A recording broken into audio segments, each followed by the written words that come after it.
Hello students. Chhattisgarh history के lecture 2 में आप सभी का स्वागत है।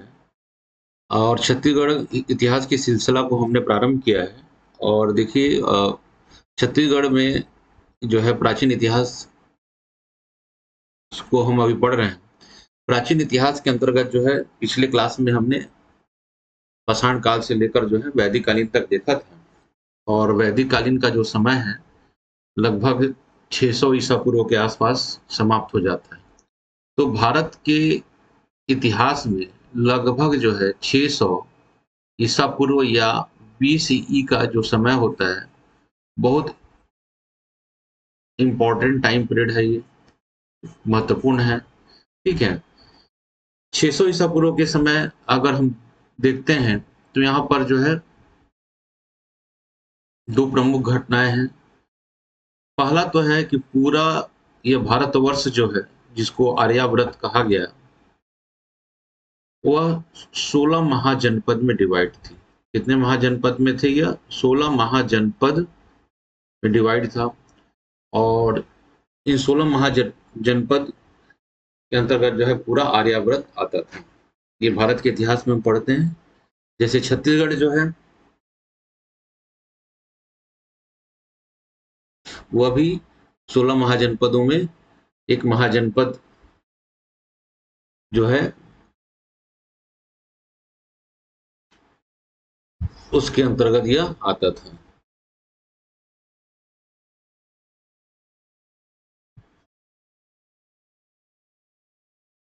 कभी यह चेदी महाजनपद का हिस्सा था। ठीक है, लगभग 600 ईसा पूर्व के आसपास। दूसरी सबसे महत्वपूर्ण जो घटना है वह था, इस समय जो है धार्मिक आंदोलन हो रहे थे। वैदिक जो रिलीजन था उसके अगेंस्ट में बहुत सारे जो है रिलीजियस मूवमेंट्स, धार्मिक आंदोलन जो है इस काल में होते हैं। इन धार्मिक आंदोलनों में जो दो आंदोलन हैं वो बहुत ज्यादा फेमस हुए या प्रसिद्धि को प्राप्त की थी। एक था बौद्ध धर्म और दूसरा था जैन धर्म। तो बौद्ध धर्म और जैन धर्म का भी छत्तीसगढ़ पे हमको इसके एविडेंस मिलते हैं, प्राप्त होते हैं।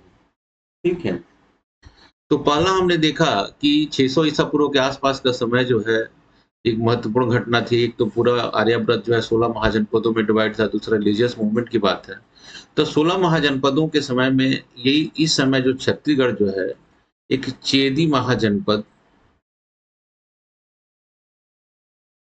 के अंतर्गत जो है यह आता था। जिस ठीक है, और चेदी महाजनपद का जो एरिया था या क्षेत्र देखें तो पूरा बुंदेलखंड होता है। और इसकी राजधानी जो है वह शक्तिमती हुआ करती थी। ठीक है, इसकी राजधानी क्या थी? शक्तिमती थी।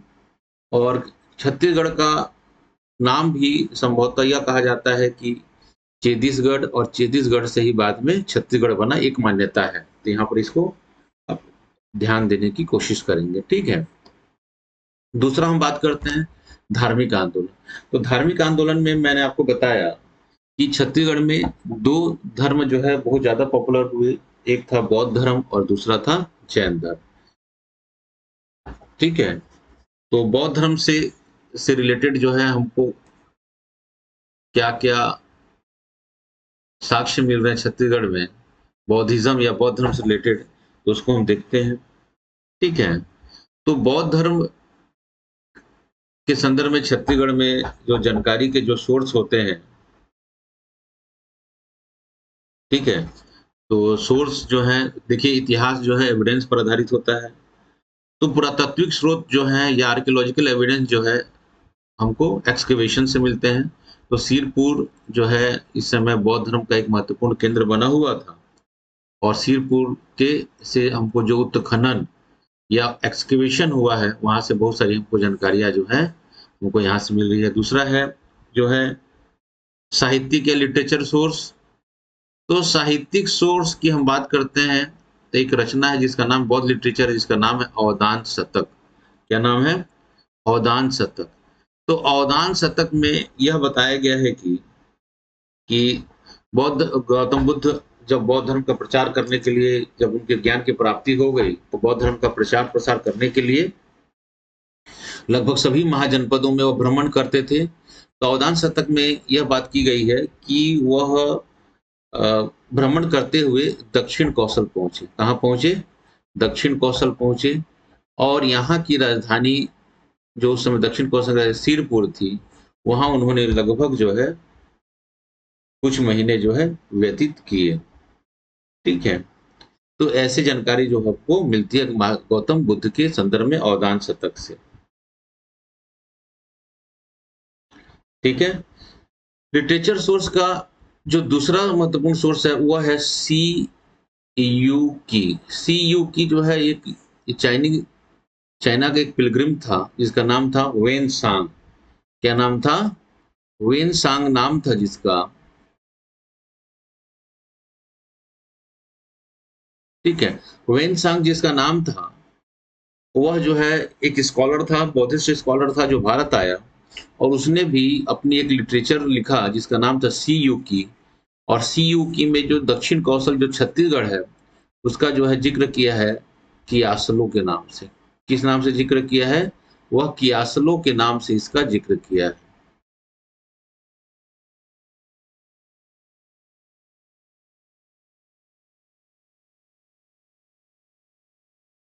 कियासलो के नाम से क्या किया? इसका जिक्र किया है। कियासलो जो है छत्तीसगढ़ या दक्षिण कौशल के संदर्भ में इसका जिक्र किया गया है। ठीक है, तो ये लिटरेचर सोर्स हो गया।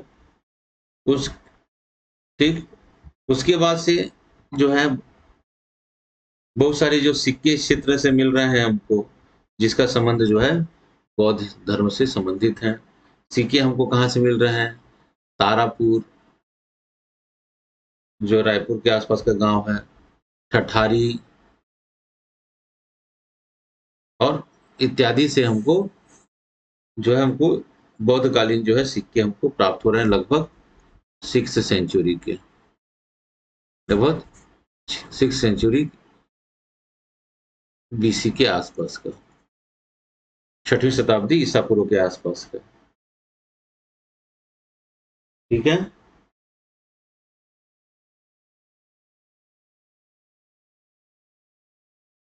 ठीक है, बौद्ध धर्म से रिलेटेड एक और जानकारी मिलती है सिरपुर में। तो सिरपुर में जो है एक बौद्ध भिक्षुक थे जिनका नाम था आनंद। जिनका नाम क्या था? आनंद। ये कौन थे? यह बौद्ध भिक्षु, मतलब बौद्धिस्ट मॉन्क थे ये। ठीक है, और इन्होंने यहाँ पर जो है स्वास्तिक विहार,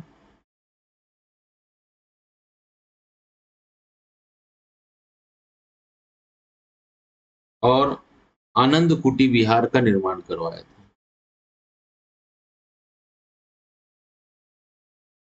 ठीक है, बौद्धिस्ट लोगों के रहने की जगह को क्या कहा गया है? विहार कहा जाता है। तो बौद्ध भिक्षुओं के रहने के लिए जो है स्वास्तिक विहार और आनंद कुटी विहार का निर्माण जो है वह सिरपुर में किया गया था, जिसकी जानकारी हमको प्राप्त होती है। तो यह जो है छत्तीसगढ़ में शुरुआती तौर पर जो है बौद्ध धर्म के हमको प्रमाण देखने को मिलते हैं। ठीक है, इसी प्रकार हम बात करते हैं कि छत्तीसगढ़ में जैन धर्म के कौन कौन से प्रमाण हैं।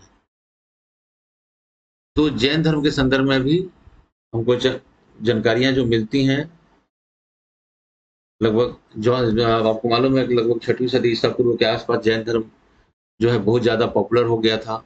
और लगभग 6वीं सदी ईसा पूर्व, मतलब 600 ईसा पूर्व के आसपास, 6th सेंचुरी ना, 600 बीसी से लेकर 500 बीसी के बीच को, इसको हम क्या करते हैं? 6th सेंचुरी ईसा पूर्व का समय टाइम पीरियड कहते हैं। यही समय था जब जो है बौद्ध जैन धर्म के भी ज्यादा पॉपुलर हुआ। जैन धर्म को पॉपुलर करने का श्रेय जो है महावीर स्वामी को जाता है। चौथावें जो तीर्थंकर थे उनका नाम क्या था? महावीर स्वामी। महावीर स्वामी जो है इनका नाम था। ठीक है, तो महावीर स्वामी जो है वास्तविक संस्थापक है किसके? जैन धर्म का कहा जाता है। तो यहाँ पर जैन धर्म के जो हमको साक्ष्य मिल रहे हैं तीर्थंकर का, तो पहला तीर्थंकर जो ऋषभ देव के संदर्भ में हमको मिल रहा है। जैन धर्म के जो पहले तीर्थंकर थे उनका नाम क्या था? ऋषभ देव। ठीक है, ऋषभ देव जो है फर्स्ट तीर्थंकर थे और इनके संदर्भ में हमको जानकारी जो है शक्ति से मिल रही है। शक्ति, ठीक है, शक्ति की एक जगह है गुंजी, दमऊ दहरा,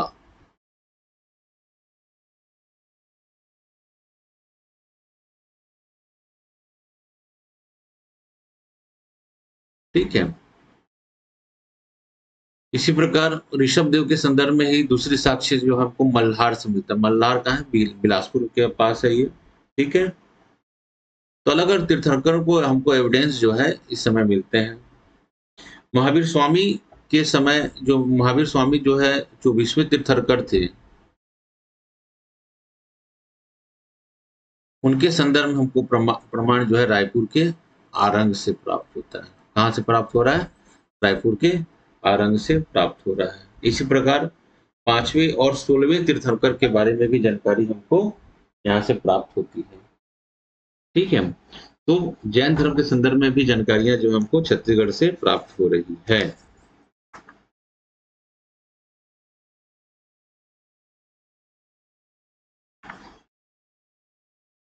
ठीक, अब 600 ईसा पूर्व के आसपास जो हम महाजनपद काल की हम बात कर रहे हैं, तो महाजनपद जो है काल में सबसे ज्यादा शक्तिशाली जो है, महाजनपद काल में सबसे ज्यादा शक्तिशाली जो महाजनपद है वह मगध हो चुका था।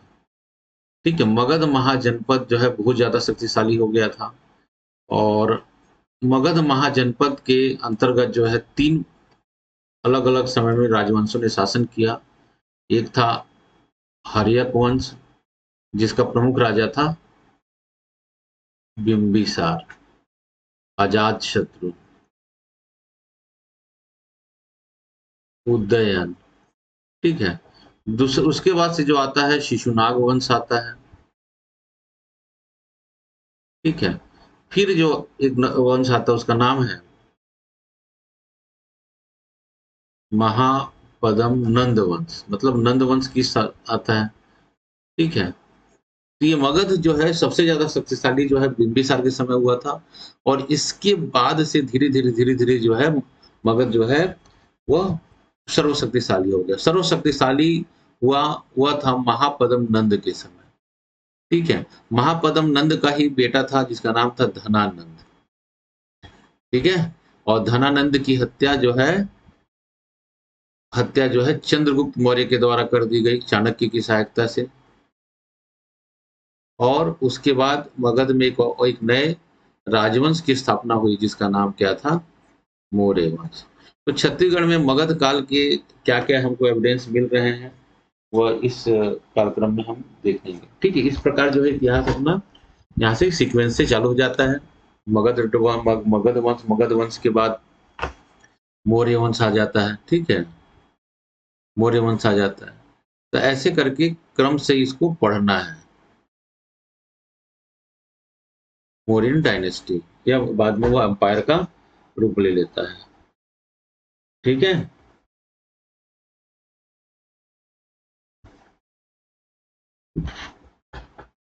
तो मौर्य वंश के समय जो है या मौर्य से पहले जो नंद वंश के समय ये छत्तीसगढ़ जो है वह मगध साम्राज्य के हिस्से के अंतर्गत माना जाता है कि शामिल था, क्योंकि इस क्षेत्र में हमको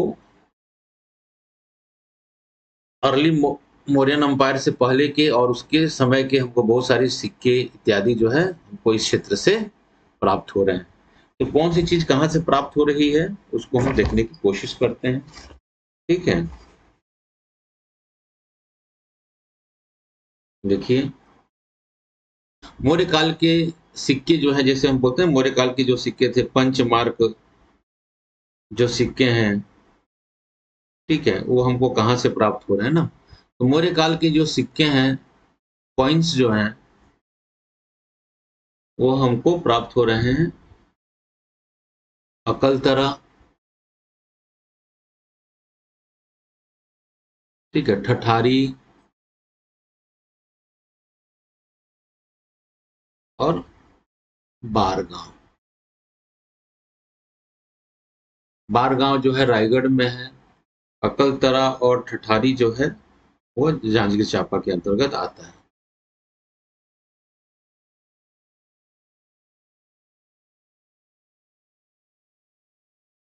ठीक है, तो मौर्यकालीन सिक्के हमको यहाँ मिल रहे हैं। इसके अलावा एविडेंस हमको मिलता है सी यू की से। किससे मिल रहा है? सी यू। किसकी रचना है यह? सी यू की जो है ह्वेन सांग की रचना है। ह्वेन सांग छत्तीसगढ़ कब आता है? तो लगभग जो है आपको बता रहा हूँ 639 एडी के आसपास जो है यह ह्वेन सांग आता है यहाँ पर, और उसने एक पुस्तक लिखता है सी यू की, और कियासलो के नाम से छत्तीसगढ़ का जिक्र किया है। ह्वेन सांग छत्तीसगढ़ में आता है तो उस समय छत्तीसगढ़ पर जो है पांडु वंशियों का शासक था, और महाशिवगुप्त बलार्जुन जो है वह यहाँ पर शासन कर रहे थे, लेकिन उसने अपनी यात्रा वृत्तांत में लिखा है, ठीक है,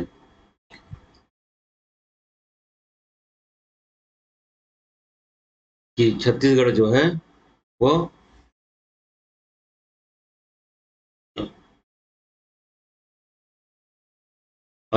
के बारे में लिखा है कि अशोक ने यहाँ पर बहुत सारे क्या किया, बौद्ध स्तूपों का निर्माण करा। अशोक के समय इस क्षेत्र पर क्या हो रहा है, बहुत सारे स्तूपों का निर्माण कराया गया है। जब वह सिरपुर की यात्रा पे था तो सीयूकी में इस बात की इसने चर्चा की है। ठीक है,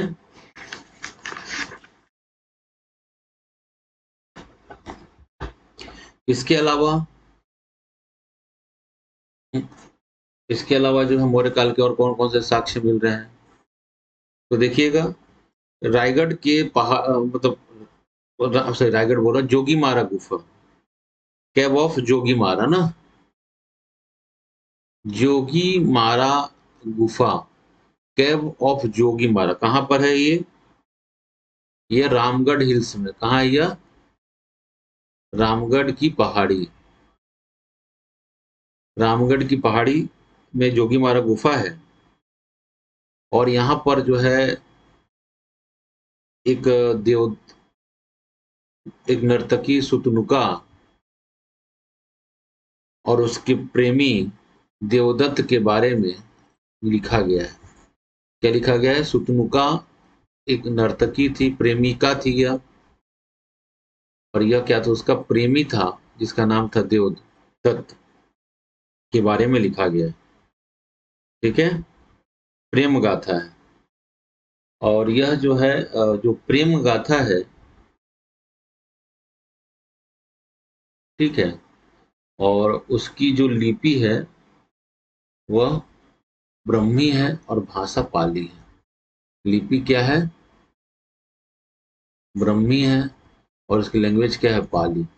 तो यह किसके समय की हो गई? तो यह अशोक काल के समय की हो गई। तो अशोक किस वंश से रिलेटेड थे? अशोक जो है वह मौर्य वंश से रिलेटेड थे। तो मौर्य काल के हमको साक्ष्य मिल रहे हैं। ठीक है,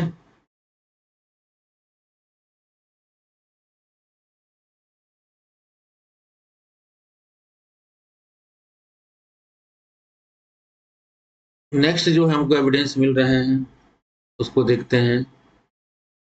एक हमको नाट्यशाला मिला है, कहाँ से? रामगढ़ हिल्स से, रामगढ़ की पहाड़ियों से एक प्राचीन नाट्यशाला है। मतलब इसको थिएटर बोल सकते हैं। ठीक है, एक प्राचीन क्या है? थिएटर है, नाट्यशाला है।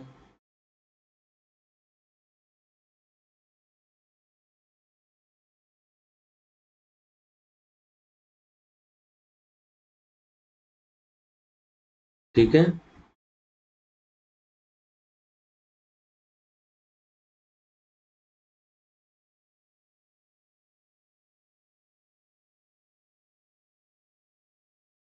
ये हमको जानकारी मिल रही है। नाट्यशाला का जो एविडेंस है, वो आगे चलकर जो है आपको सूरदास सॉरी कालिदास के संदर्भ में हम इसको देखेंगे। ठीक है? दूसरी बात है कि छत्तीसगढ़ का यह हिस्सा मौर्यन साम्राज्य का हिस्सा था या नहीं था, इसकी जो है अशोक के शिलालेखों से भी इसकी जानकारी मिल रही है। अशोक के शिलालेख से इसकी जानकारी प्राप्त होती है। अशोक के 2 शिलालेख मतलब अशोक के शिलालेख तो बहुत हैं। एक रूपनगर के शिलालेख और दूसरा कलिंग शिलालेख से इस बात की पुष्टि हो जाती है कि वर्तमान छत्तीसगढ़ का कुछ हिस्सा जो है वह मौर्य साम्राज्य के हिस्से में शामिल था। ये एविडेंस हमको मौर्य काल के संदर्भ में हमको यह मिल जा रहा है। ठीक है?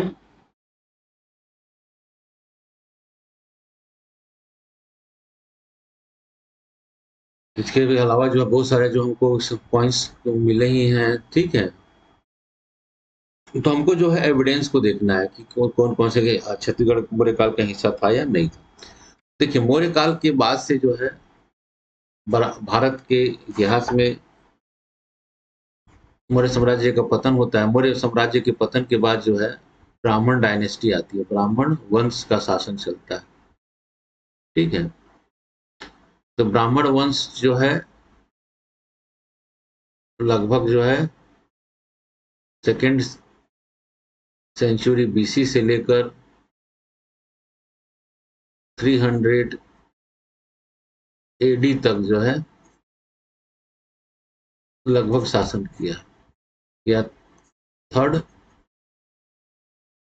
सेंचुरी एडी तक शासन किया। ठीक है? इसमें जो शासन करने वाले जो ब्राह्मण वंश थे उनके प्रमुख नाम इस प्रकार हैं। पहला जो किया हुआ था शुंग डायनेस्टी, शुंग वंश।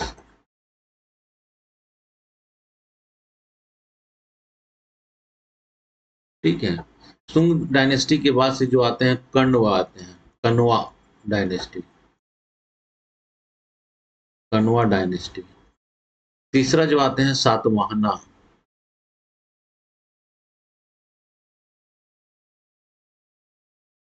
ठीक है? और चौथा जो है सातवाहनों के बाद जो आते हैं उनका नाम है वकाटक। और ये वकाटक जो है समकालीन किसके थे? गुप्ता पीरियड के। ठीक है? तो समकालीन थे गुप्ता पीरियड के, गुप्ता डायनेस्टी के। लेकिन ये जो 4 हैं ये ब्राह्मण डायनेस्टी हैं और इनके साक्ष्य जो हमको छत्तीसगढ़ में किनके मिल रहे हैं उसको हम देख रहे हैं। ठीक है?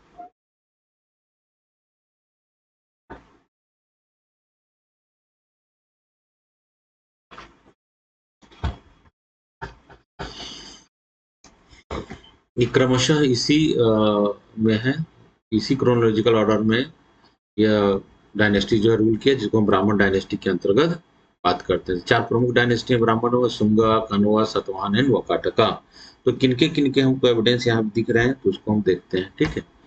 तो शुंग डायनेस्टी के एविडेंस जो है हमको कॉइन्स से मिलता है। कहाँ से मिल रहा है? कॉइन्स से। शुंग वंश का एक राजा था शुंग डायनेस्टी का, शुंग वंश का एक राजा था जिसका नाम था वसुमित्र। क्या नाम था? वसुमित्र नाम था। उसके समय के हमको कॉइन्स जो है कहाँ से मिल रहे हैं? मल्हार से मिल रहे हैं। मल्हार, मल्हार कहाँ है? बिलासपुर में। ठीक है?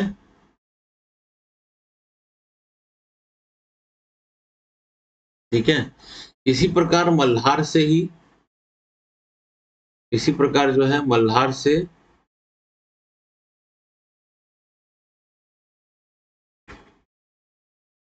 मल्हार से ही विष्णु की चतुर्भुज प्रतिमा मिलती है। भगवान विष्णु की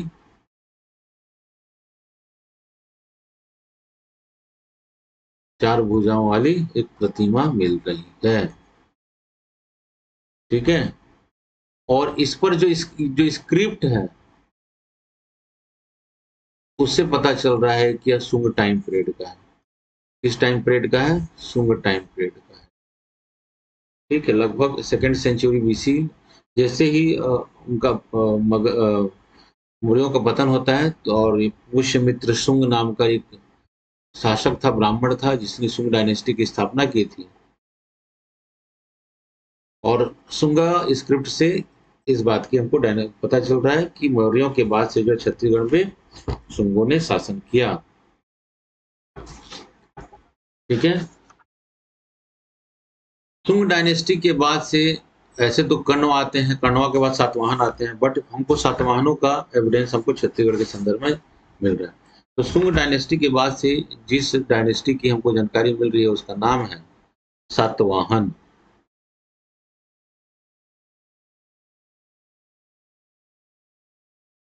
सातवाहन। वैसे सातवाहनों का जो नाम था, आंध्र के सातवाहन थे। सातवाहनों में सबसे शक्तिशाली शासक जो है गौतमी पुत्र सतकर्णी हुआ। ठीक है। और सातवाहन जो है लगभग उत्तर से दक्षिण भारत पर जो है भारत को लगभग ही यूनाइट करने की कोशिश किए। ठीक है।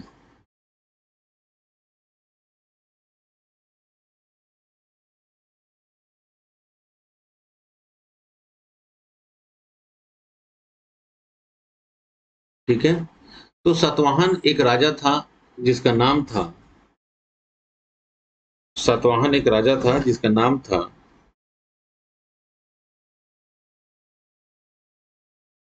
अपीलक। जिसका नाम क्या था?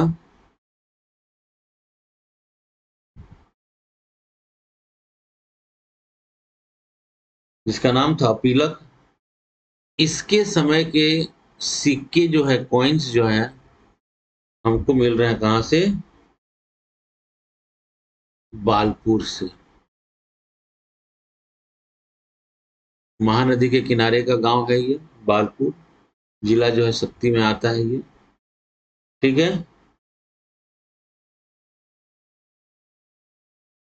और बालपुर से ही इस वंश का एक राजा था जिसका नाम था गौतमी पुत्र सतकर्णी। बहुत प्रतापी राजा था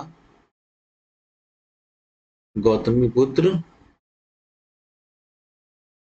सतकर्णी। इसके समय के भी चांदी के सिक्के हमको मिल रहे हैं। चांदी के सिक्के मिल रहे हैं।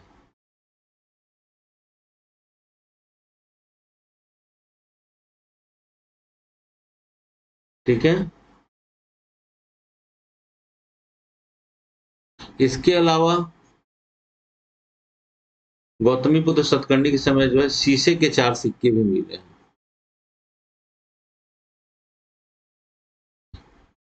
शीशे के सिक्के को बनाने का काम जो है सातवाहनों के समय की महत्वपूर्ण विशेषताएं हैं। ठीक है।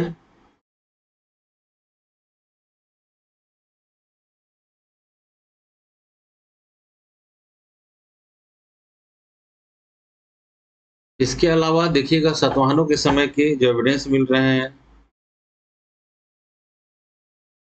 उसमें आता है गुंजी स्क्रिप्ट्स, गुंजी अभिलेख। ठीक है। इस गुंजी अभिलेख जो है वह सातवाहन शासक वरदत्त श्री की बात की गई। श्री की जानकारी यहाँ से मिल रही है। एक सातवाहन शासक थे जिनका नाम था वरदत्त श्री या वेद श्री।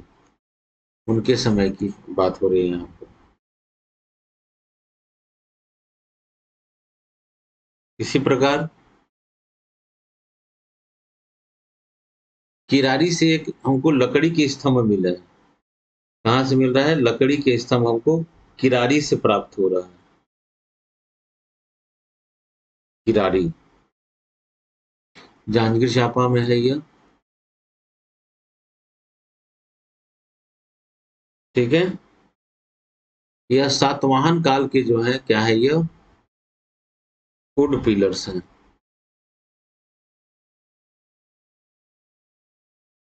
लकड़ी के स्तंभ है। अभी इसको रायपुर के गुरु घासीदास म्यूजियम में रखा गया है। ठीक है।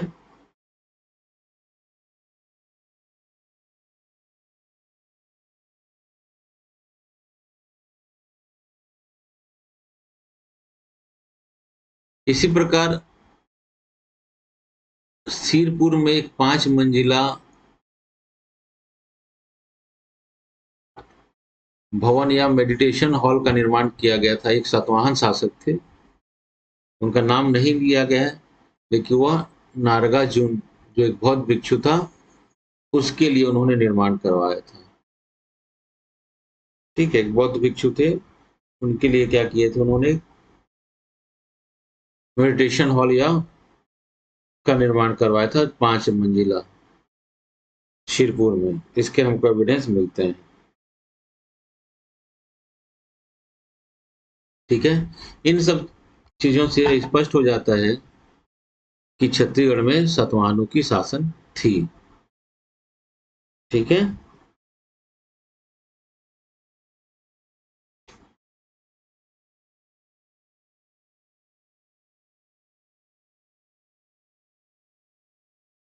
अब देखेंगे जैसे ही मगध मौर्य साम्राज्य और सातवाहनों का पतन हो जाता है, उसके बाद भारत पर जो है विदेशी आक्रमण होने लग जाते हैं।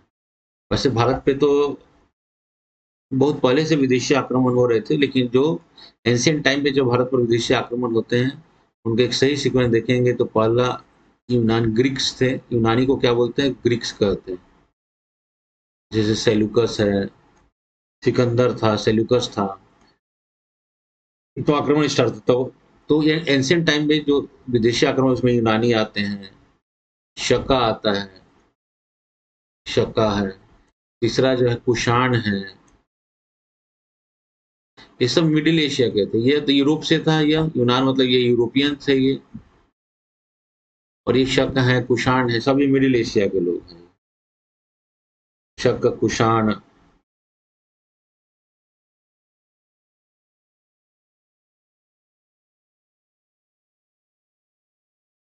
पर्थियन इत्यादि का आक्रमण यहाँ पर होते रहा।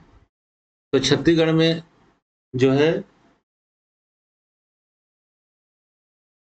कुषाण के टाइम पीरियड के कुछ सिक्के हमको यहाँ से मिल रहे हैं। कुषाण के टाइम के जो है सिक्के हमको यहाँ से प्राप्त हो रहे हैं।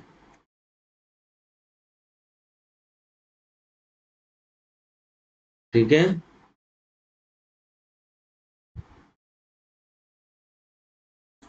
कहाँ से मिल रहा है? तेलीकोट से। सोने के सिक्के हैं ये, गोल्ड कॉइन्स हैं, स्टैम्प्स हैं। कहाँ से मिल रहे हैं ये? तेलीकोट, सारंगढ़, रायगढ़, सारंगढ़ से।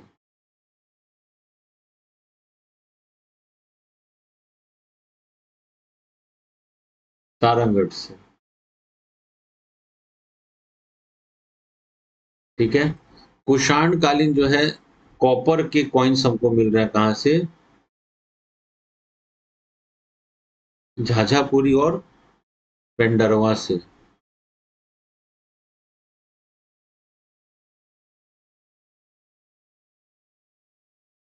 यह बिलासपुर के आसपास का क्षेत्र है।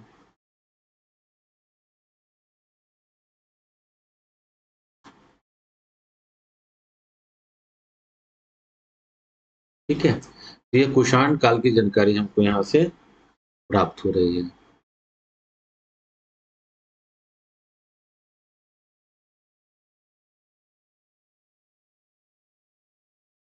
कुषाण। ठीक है।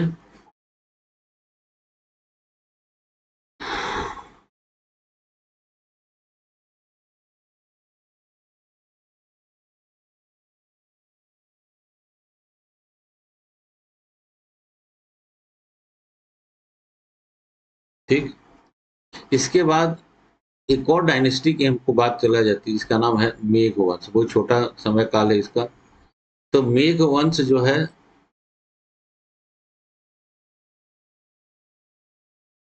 दो शासकों का जिक्र हो रहा है यहाँ पर, एक है स्युमेघ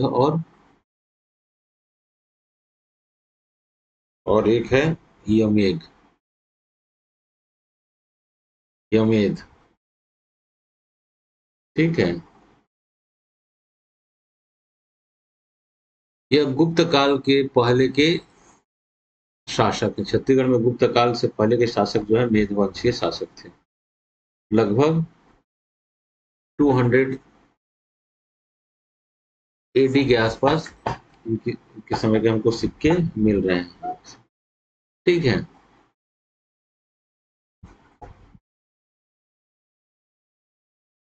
आपको बताया था कि वाकाटक जो हैं और गुप्त वंश जो हैं एक दूसरे के समकालीन थे। तो ब्राह्मण वंश में छत्तीसगढ़ में वाकाटक वंश की हमको जानकारी मिल रही है। जब सातवाहनों का पतन हो गया ना, तो अलग अलग क्षेत्र में जो है अलग अलग स्थानीय राजाओं ने अपने आप को इंडिपेंडेंट रूलर घोषित कर दिया। ठीक है, जब अलग अलग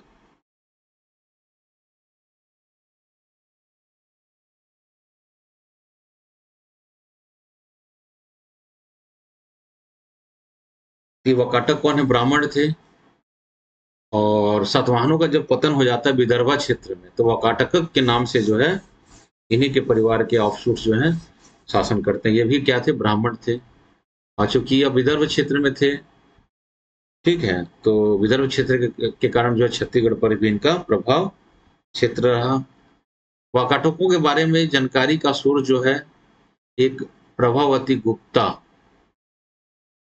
के पूना स्क्रिप्ट से हमको मिलता है। पूना अभिलेख से हमको इनके बारे में जानकारी प्राप्त होती है। ठीक है, प्रभावती गुप्त जो है यह गुप्त वंश की कन्या थी, जिसका विवाह जो है वो वाकाटक नरेश से करवाया गया था।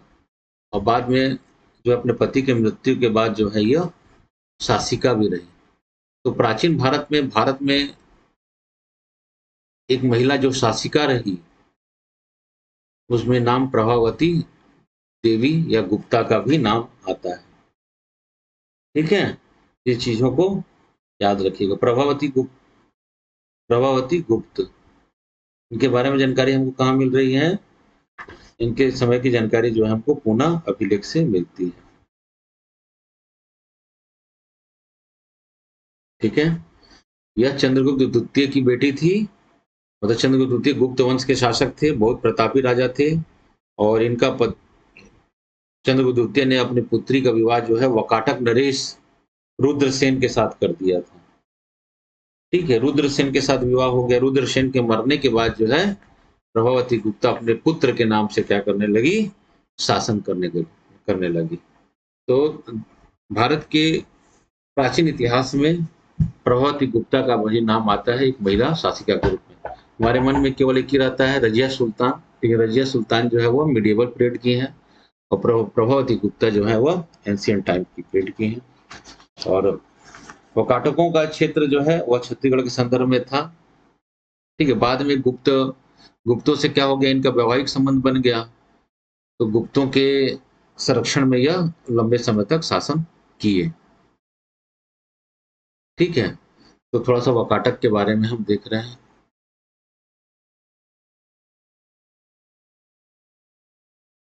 वाकाटकों का समय जो है यह 3rd सेंचुरी से लेकर लगभग 4th सेंचुरी के बीच में आता है। ये छत्तीसगढ़ के संदर्भ में 3rd सेंचुरी से लेकर जो है 4th सेंचुरी के बीच में वाकाटक आते हैं। ठीक है, और गुप्त वंश के साथ क्या था, इनका वैवाहिक संबंध था, इसलिए गुप्तों को इनको संरक्षण मिला हुआ था। और ये कहाँ किस क्षेत्र पर शासन कर रहे थे, विदर्भ एरिया, मतलब नागपुर के आसपास के क्षेत्रों पर, या नागपुर क्षेत्र विदर्भ। इनकी राजधानी जो है नंदीवर्धन मतलब नागपुर था। ठीक है, इस वंश के जो प्रमुख शासक हैं उनके नाम इस प्रकार है, देखेंगे। मैं मेन शासकों के नाम बता रहा हूँ। एक शासक का नाम आता है महेंद्र सेन। महेंद्र सेन, तो महेंद्र सेन जो है, ठीक है, इनके बारे में हमको जानकारी जो है प्रयाग प्रशस्ति से मिल रही है। प्रयाग प्रशस्ति जिसकी रचना जो है, प्रयाग प्रशस्ति की रचना जो है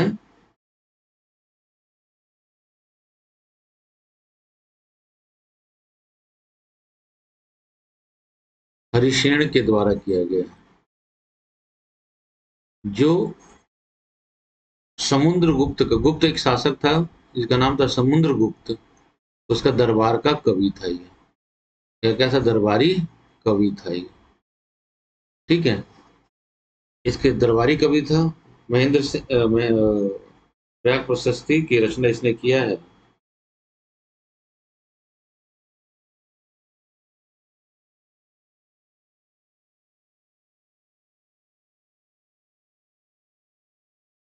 ठीक है, तो जब समुद्रगुप्त क्या किया कि दक्षिण भारत को विजय का अभियान चलाया ना, तो इसमें प्रयाग प्रशस्ति में लिखा गया है कि समुद्रगुप्त ने दक्षिण भारत के 12 राजाओं को हराया। दक्षिण भारत के 12 राजाओं को इसने हराया है। तो 2 राजा जो है वह छत्तीसगढ़ के भी 2 राजा थे इसमें, छत्तीसगढ़ के भी 2 राजा थे। एक राजा का नाम था महेंद्र सेन। एक राजा का नाम क्या था? महेंद्र सेन। तो महेंद्र सेन को किसने हराया? समुद्रगुप्त ने। दूसरा राजा महेंद्र सेन कौन से वंश से थे? तो ये वाकाटक वंश के थे। कौन से वंश के थे यह? वाकाटक। दूसरा राजा का जो नाम था उसका नाम था व्याघ्रराज। क्या नाम था? व्याघ्रराज नाम था। तो 2 राजाओं के हराने का जिक्र जो है यहाँ पर किया गया है। ठीक है, तो ये व्याघ्रराज जो है वो नल वंश से रिलेटेड थे, और व्याघ्रराज का जो शासन था वह बस्तर क्षेत्र था, और यह जो है मैदानी क्षेत्र मतलब दक्षिण कौशल के राजा थे महेंद्र सिंह। ऐसी जानकारी जो है हमको प्रयाग प्रशस्ति से हरिशेन के द्वारा जो लिखा गया है समुद्रगुप्त के विजय अभियान पर, उससे हमको जानकारी मिल रही है। ठीक है, कंफ्यूजन मत कीजिएगा। वाकाटक जो है गुप्तों के साथ बाद में मिल जाते हैं, क्योंकि चंद्रगुप्त द्वितीय ने अपनी बेटी प्रभावती का विवाह जो है वह जो है रुद्रसेन के साथ कर दिया था। तो कंफ्यूजन मत होइएगा। महेंद्र सेन के बाद से जो है अगला शासक की जानकारी हमको मिल रही है रुद्रसेन। ठीक है, रुद्रसेन वही है चंद्रगुप्त द्वितीय ने, प्रभावती का विवाह इसी से हुआ था। प्रभावती का विवाह जो है इसी शासक से हुआ था। प्रभावती किसकी बेटी थी? बेटी थी चंद्रगुप्त द्वितीय की, चंद्रगुप्त सेकेंड की बेटी थी। ठीक है, चंद्रगुप्त सेकेंड की हुई तो प्रभावती का विवाह जो है इसके साथ हुआ? रुद्रसेन के साथ हो गया। ठीक है, और बाद में रुद्रसेन की मृत्यु के बाद जो है, देखिए रुद्रसेन और प्रभावती के जो है 2 बेटे थे। एक का नाम था दिवाकर सेन और दूसरा था दामोदर सेन। ठीक है, दिवाकर सेन राजा बनता है, लेकिन इसका भी कुछ समय बाद मृत्यु हो जाता है। उसके बाद दामोदर सेन बनता है। दामोदर सेन बहुत छोटा रहता है। इसकी संरक्षिका के रूप में प्रभावती देवी जो है शासिका बनती है। ठीक है, और वह शासन करने लग जाती है।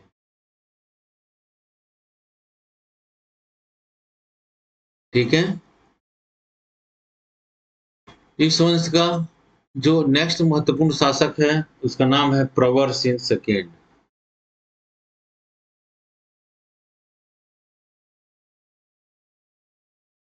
ठीक है, प्रवर सिंह सेकेंड वही है, दामोदर सेन है, वो प्रवर सिंह सेकेंड अपने और जब बड़ा हो जाता है तो प्रवर सिंह सेकेंड के नाम से क्या करता है, वह शासक बनता है। इसी के दरबार में एक कवि रहते थे जिनका नाम था कालिदास। ठीक है, इसी के दरबार में कवि रहते थे जिसका नाम क्या था? कालिदास था। ठीक है?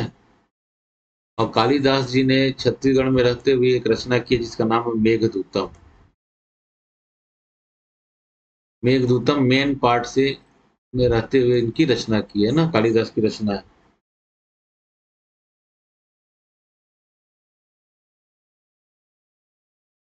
ठीक। अगला शासक जो है वह है नरेंद्र सेन।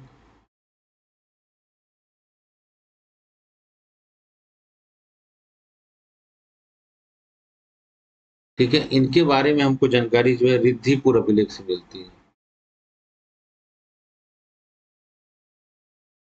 नरेंद्र सेन के बारे में जानकारी हमको मिलती है रिद्धिपुर अभिलेख से।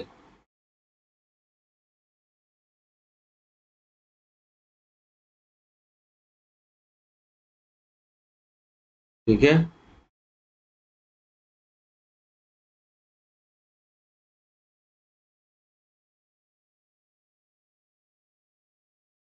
ठीक। नरेंद्र सेन को हराने का नरेंद्र सेन किससे हारा? तो नरेंद्र सेन जो है वह नल वंशीय शासक भौदंत वर्मा से हार गया। नल वंश का शासक था जिसका नाम था भौदंत वर्मा से हार गया। ठीक है?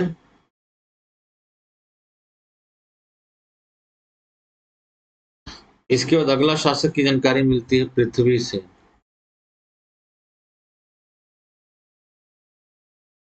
ठीक है? इसके बारे में जानकारी जो है केसरी वेड़ा स्क्रिप्ट से मिलती है। इसकी जानकारी हमको केसरी बेड़ा अभिलेख से इसके बारे में हमको जानकारी होती है।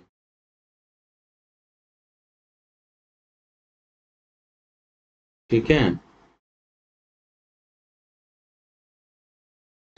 ठीक है? तो पृथ्वी सेन ने नलवंशी शासक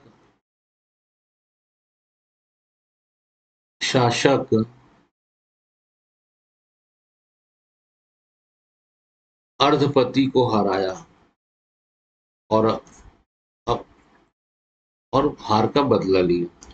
इसको हराया इसने, एक नलवंशी शासक, छत्तीसगढ़ में नलवंशी शासक शासन कर रहे थे, उनको अर्धपति को इसने हरा दिया। ठीक है? उसके बाद अगला शासक की जानकारी हमको छत्तीसगढ़ के संदर्भ में मिलती है जिसका नाम है हरिसेन। हरिसेन।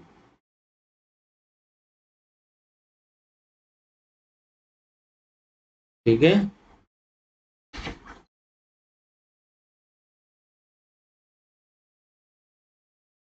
इसके बाद से हमको कोई भी जानकारी प्राप्त नहीं हो रही है। तो ये वाकाटक राजवंश के संदर्भ में है।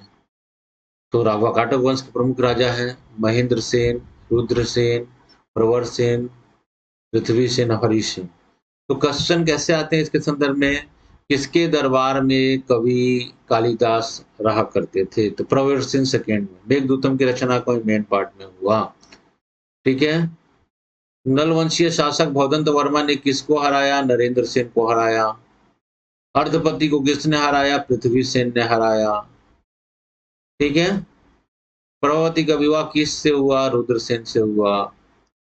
महेंद्र सेन के बारे में जानकारी कहाँ से मिल रही है? प्रयाग प्रशस्ति से मिल रही है। ठीक है? इस प्रकार के क्वेश्चन जो है छत्तीसगढ़ पीएससी में इसके संदर्भ में आया है। ठीक है? अगला जो डायनेस्टी है वो है गुप्त वंश। तो लगभग पूरे भारतवर्ष में देखेंगे तो लगभग जो है तीसरी थर्ड सेंचुरी से, मतलब 240 से लगभग 550 एडी के बीच में जो है गुप्त वंश के शासक जो है भारत में कहीं ना कहीं शासन कर रहे थे। तो ऐसे हम बोलेंगे लगभग थर्ड सेंचुरी से लेकर सिक्स सेंचुरी तक ये छत्तीसगढ़ में शासन कर रहे थे और पूरे भारतवर्ष में शासन कर रहे थे। ठीक है? तो ये गुप्त काल के समय का टाइम पीरियड है। इस क्षेत्र से गुप्त काल के हमको बहुत सारे एविडेंस मिलते हैं। यहाँ के जो स्थानीय राजा हैं, वह गुप्त वंश की अधीनता को स्वीकार किए थे, क्योंकि उन्होंने अपनी लिपि में गुप्त संवत का प्रयोग किया है। गुप्त संवत क्या है? ये गुप्त काल का क्या है? कैलेंडर है, जो जारी हुआ 319 एडी में। किसने जारी किया ये 319 एडी में? ठीक है, 319 एडी में यह जारी किया गया था चंद्रगुप्त प्रथम के द्वारा। इसके द्वारा जारी किया गया था चंद्रगुप्त फर्स्ट के द्वारा। जब वह शासक बना, उसने एक नया कैलेंडर इश्यू किया। तो छत्तीसगढ़ के बाद में बहुत सारे राजाओं ने क्या किया? गुप्त कैलेंडर को यूज किया। इसका मतलब यहाँ के स्थानीय राजाओं ने गुप्त काल की अधिसत्ता को स्वीकार किया होगा, जिसकी जानकारी हमको प्रयाग प्रशस्ति से भी मिल रहा है। ठीक है, इसके अलावा गुप्त काल के सिक्के हमको मिल रहे हैं। गुप्त काल के सिक्के हमको कहाँ से मिल रहे हैं? बानभरत। गुप्त काल के सिक्के कहाँ से मिल रहे हैं? बानभरत से मिल रहे हैं। बानभरत कहाँ है? दुर्ग में है। ठीक है, रायपुर के आरंग से भी हमको सिक्के मिल रहे हैं।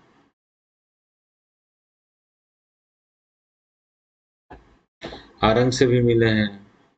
बालोद से भी हमको सिक्के मिल रहे हैं। तो कहने का मतलब इस क्षेत्र के राजाओं ने क्या किया था? गुप्त वंश की अधिसत्ता को स्वीकार किया था।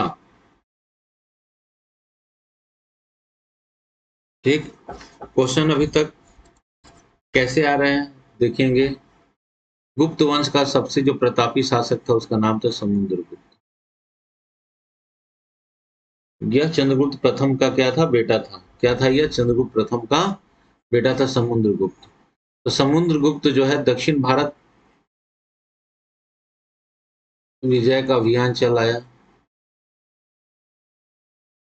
और दक्षिण भारत के 12 राजाओं को हराया था। कितने राजाओं को हराया? 12 राजाओं, जिसकी चर्चा हम पहले भी किए हैं। छत्तीसगढ़ के 2 राजाओं को हराया इसने। कौशल क्षेत्र के छत्तीसगढ़ के 2 राजाओं को हराया।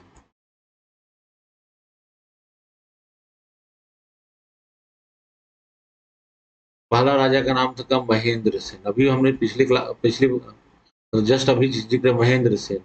महेंद्र सेन कौन सा वंश का था? वकाटक का था।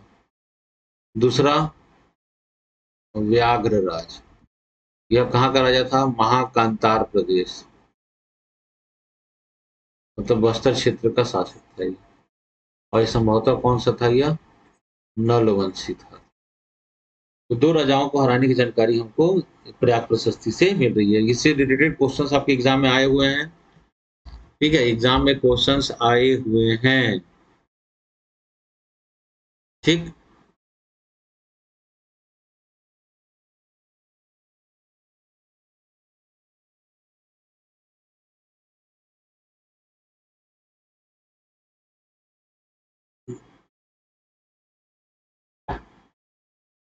और इसके बाद एक और महत्वपूर्ण शासक है चंद्रगुप्त द्वितीय। चंद्रगुप्त सेकेंड। ठीक है, चंद्रगुप्त सेकेंड ने की बेटी का नाम क्या था? प्रभावती। इसकी पुत्री कौन थी? प्रभावती था।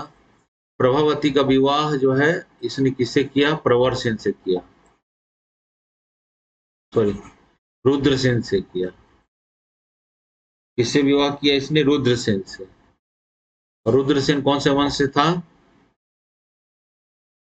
यह वकाटक था। ठीक है, ये क्वेश्चन आए हुए हैं। रुद्रसेन की मृत्यु के बाद प्रभावती गुप्ता ने क्या किया? वकाटक का सत्ता संभाला। ठीक है, चंद्रगुप्त द्वितीय के दरबार में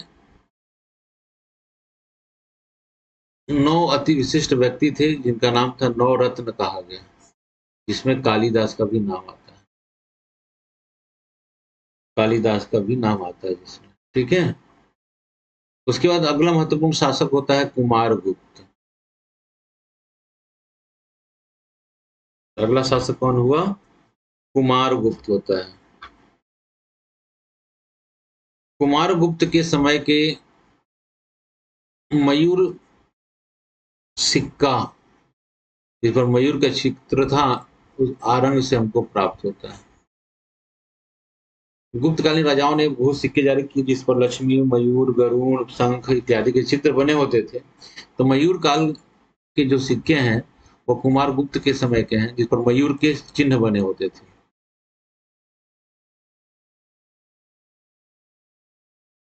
ये कहाँ से मिला? आरंग से मिला है।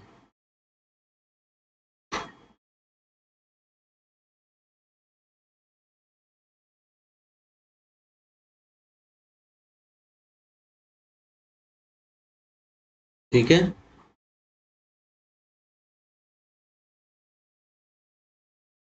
उसके बाद भानुगुप्त का नाम आता है। ठीक है, भानुगुप्त के का एक 510 एडी के आसपास का एक अभिलेख हमको प्राप्त होता है, जिस मध्य प्रदेश के एरण से, जिसको एरण अभिलेख कहते हैं। भारत में सती होने के प्रमाण जो है इससे हमको मिलता है, प्रथम प्रमाण मिलता है। ठीक है, एरण अभिलेख के इंपॉर्टेंस ही छत्तीसगढ़ के इतिहास के संदर्भ में ऐसे है।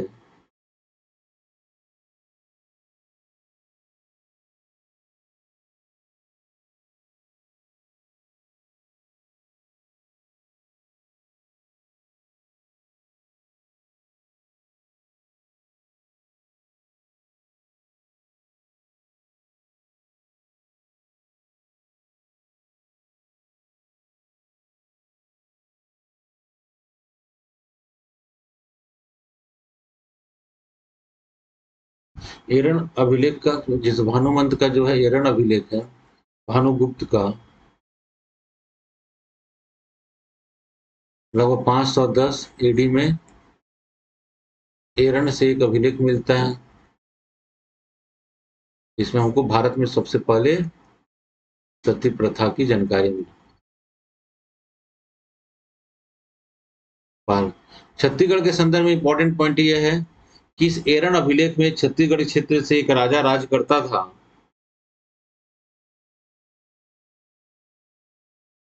जिसका नाम था सरभराज। संभवतः यह सर्वपुरीय शासक था। क्या था यह?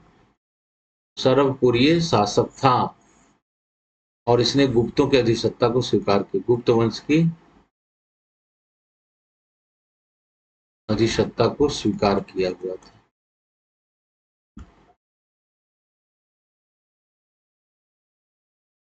ठीक है,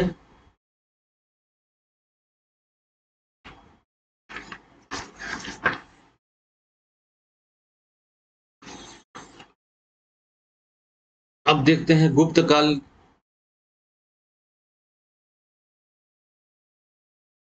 गुप्तकालीन जो है आर्ट एंड आर्किटेक्ट में देखते हैं, इससे हम छत्तीसगढ़ में हमको क्या क्या एविडेंस मिलता है। तो छत्तीसगढ़ का जो ताला गांव का देवरानी जेठानी का मंदिर है, देवरानी जेठानी का जो मंदिर है, वह गुप्त काल का उदाहरण देता है। और दूसरा बरम केला का केवटिन मंदिर।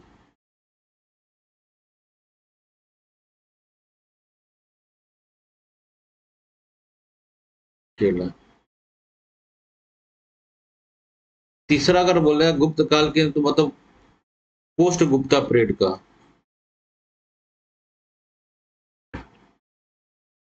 सीरपुर का जो लक्ष्मण मंदिर है, वो अभी एविडेंस देता है, लेकिन ये पोस्ट गुप्ता पीरियड का है। लक्ष्मण मंदिर सिरपुर, जो लाल ईंटों का बना हुआ है, ईंटों का बना मंदिर है। ठीक है, ये गुप्तकालीन जो है स्थापत्य कला का, आर्किटेक्ट का हमको प्रमाण जो है छत्तीसगढ़ से मिल रहा है।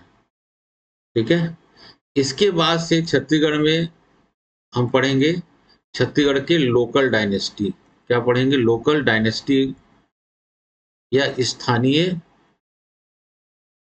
राजवंश छत्तीसगढ़ के, जो लगभग जो है गुप्ता पीरियड के 6वीं सदी से लेकर 12वीं सदी तक छत्तीसगढ़ में शासन करते रहे। तो 6वीं सदी से 12वीं सदी तक शासन करते रहे, लेकिन हम प्राचीन छत्तीसगढ़ का इतिहास पढ़ रहे हैं, तो 16वीं सेंचुरी से लेकर जो है 10th सेंचुरी तक जो शासन किए, उनको हम पहले देखेंगे, उसके बाद से जो है वो मिडिएवल पीरियड में आता है।